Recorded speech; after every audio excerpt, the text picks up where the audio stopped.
জাতীয় নাগরিক কমিটির সার্জিস আলম ভাইয়া এসে আমাদেরকে কমিটমেন্ট করে গিয়েছিলেন যে আমাদের এই দাবি হচ্ছে যৌক্তিক, এবং তিনি একাত্মতা প্রকাশ করে বলে গেছেন যে বৃহস্পতিবারের ভিতরে এর প্রজ্ঞাপন জারি করা হবে।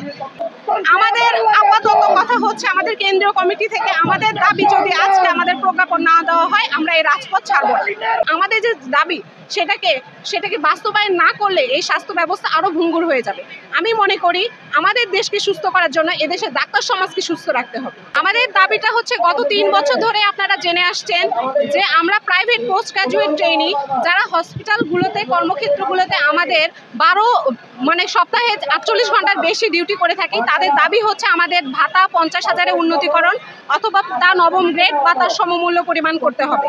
আমরা এই দাবি নিয়ে গত 3 বছর বিভিন্ন মন্ত্রণালয় থেকে মন্ত্রণালয় ঘুরেছি, লিখিতভাবে সব জানিয়েছি, কিন্তু এই সমস্ত সবকিছু যখন দ্বারপথ বন্ধ হয়ে গেছে তখন আমরা এই রাজপথে এসেছি। গত 22 ডিসেম্বর আমাদের এখানে যে রাজপথ অবরুদ্ধ করা হয়েছিল তখন জাতীয় নাগরিক কমিটির সার্জিস আলম ভাইয়া এসে আমাদেরকে কমিটমেন্ট করে গিয়েছিলেন যে আমাদের এই দাবি হচ্ছে যৌক্তিক, এবং তিনি একাত্মতা প্রকাশ করে বলে গেছেন যে বৃহস্পতিবারের ভিতরে এর প্রজ্ঞাপন জারি করা হবে।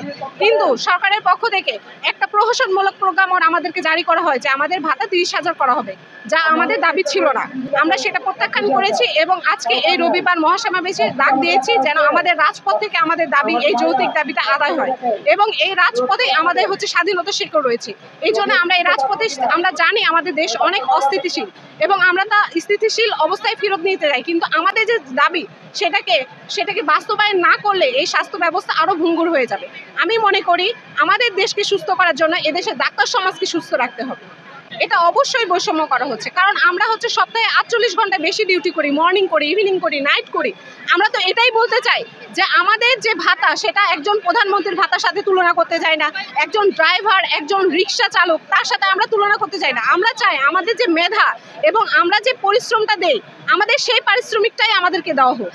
আমরা এর কমও চাই না, বেশিও চাই না। এবং সেটা আপনি যদি বহির্বিশ্বে দেখেন, আমাদের প্রতিবেশী রাষ্ট্র যে পাকিস্তান, সেখানেও হচ্ছে এই প্রাইভেট পোস্ট গ্রাজুয়েট ট্রেনিদের বেতন হচ্ছে 70 থেকে 80,000 টাকা, এবং তা বছর বছর বৃদ্ধি পায়। আপনারা জানেন আমরা এখানে যারা এসেছি এরা সদ্য পাশ করা MBBS ডক্টর না, আমরা হচ্ছে MBBS পাশ করেছি, তারপরে 1 বছর ইন্টার্নশিপ করেছি, তারপরে 2 থেকে 3 বছরের কঠোর পরিশ্রমের মাধ্যমে এই FCPS MD MS পরীক্ষাগুলোতে জয়েন করেছি, এবং আমরা এখানে সবারই বয়স হচ্ছে 30-এর কোঠায়।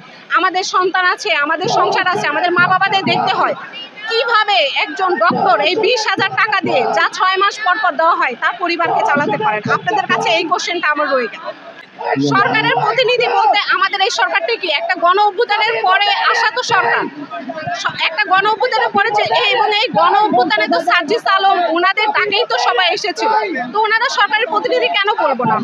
অবশ্যই তারা সরকারের প্রতিনিধি। এবং আপনারা জানেন আমাদের মন্ত্রণালয়ে আমাদের যে ছাত্র দলের সমন্বয়ক ছিল তারা তো আছে, আমাদের নাহিদ ভাই আছে, আসিফ ভাই আছে, তারা যদি চেষ্টা করে এটা অবশ্যই সম্ভব, এবং তারা অবশ্যই সরকারের প্রতিনিধি।